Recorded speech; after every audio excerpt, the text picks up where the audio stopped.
Let's dive right into this explainer, where we're going to radically reframe our modern anxieties about globalization. When we hear the word globalization today, we usually picture supply chains, digital networks, or maybe even a loss of local culture, right? But the source material we're digging into today, drawn from a really profound analysis of Islamic history, flips that entirely on its head. It argues that true globalization isn't about top-down control at all. Actually, it's an organic, expanding ripple of communication.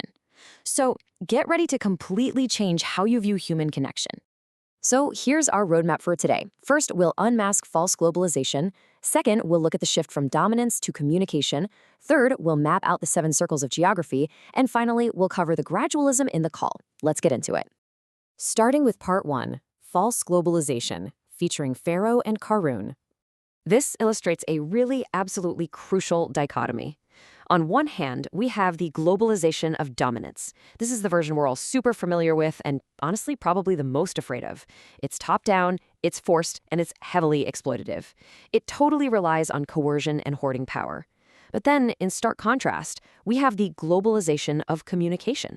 According to our source, this is an organic, bottoms-up model. It relies entirely on the genuine exchange of ideas and universal mercy rather than the force of arms or just piling up wealth. What's fascinating here is how our sources anchor modern geopolitical anxieties straight to familiar historical archetypes.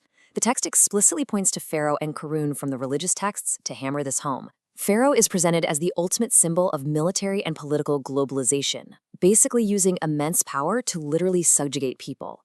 Qarun, on the flip side, represents the globalization of economics, hoarding wealth, creating monopolies, and leaving the masses impoverished. So the author is arguing that these ancient figures represent the exact same coercive systems we see operating on a global scale today. Crazy, right?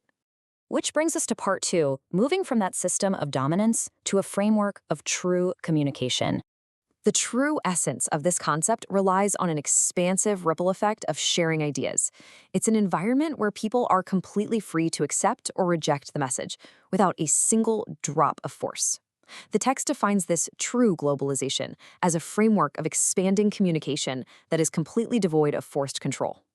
Think of it less like an empire planting flags to conquer territory, and much more like a fantastic conversation that just naturally spreads from person to person, town to town. It's entirely based on mutual understanding and totally respects human agency. All right, let's move into part 3, the Geography of Globalization, where we'll explore the incredibly fascinating 7 circles.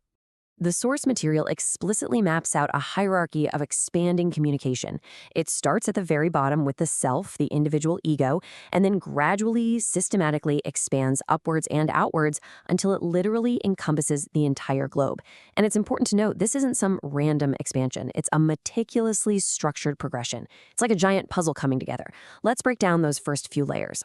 We have to start by breaking the hardest barrier of all, the human ego. The text calls this first circle overcoming human arrogance, or the I. Because let's face it, you cannot truly communicate with the world if you're entirely self-absorbed. Once that ego is breached, you expand to circle 2, which is an observation of your immediate surrounding environment. This is basically a one-way communication where you're just reflecting on the world around you. From there, we naturally flow into circle 3, initiating two-way communication with your kinship and tribe. So now, you're actively sharing ideas, but still keeping it within the safe, familiar bounds of your own people. Now, as that ripple expands outward, we reach the 4th circle, the mother of cities, Mecca and its surroundings.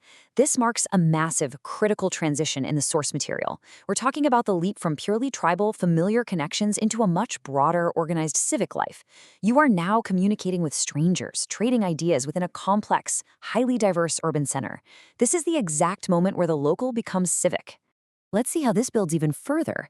Circle 5 focuses on the caravans in the seasons. Remember, before the internet, before 24/7 global news networks, there were the ancient trade routes.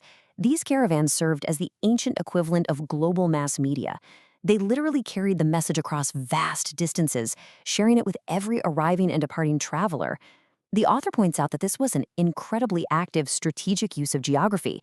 The message essentially hitchhiked on the economic arteries of the ancient world. Brilliant, really. Then, the geographic scope widens drastically to encompass Circle 6, the Arabs and the entire Arabian Peninsula. What started as an internal struggle to overcome the ego has now evolved into a highly organized, methodological, and strategic spread of communication across a massive geographic region. It's no longer just a local idea, it's becoming an undeniable systematic movement. Finally, we zoom all the way out to the ultimate climax of this organic growth. Circle 7 becoming a mercy to the worlds. This represents the absolute completion of true globalization. It is the stage where the communication reaches all of humanity. And remember, tying it back to our earlier contrast with Pharaoh and Qarun, the text emphasizes over and over that this ultimate global reach is achieved strictly by offering connection, guidance, and mercy. Absolutely no coercion involved. This incredibly cool framework maps out the expanding geography of the call, showing us exactly how the strategy evolved step by step, from the individual soul to the entire globe. It proves that true global reach isn't some overnight conquest, It's a structural scaling of trust and communication. It flows perfectly from the inner self to the local city, through the trade routes, and finally to the whole wide world. Okay, moving to our final section. Gradualism in the call, not the message. This is where we uncover a really brilliant philosophical distinction. The crucial point the author makes here is that the core message, in this historical context, the message of Islam, was never altered, it didn't evolve, and it wasn't patched together over time. The text argues that it was perfectly global and complete from the very first day. The only thing that was gradual was the geographic delivery, the call itself. It's a massive distinction. Think of it like this. The product didn't change to fit the market. Instead, the distribution strategy just systematically expanded to reach a wider audience.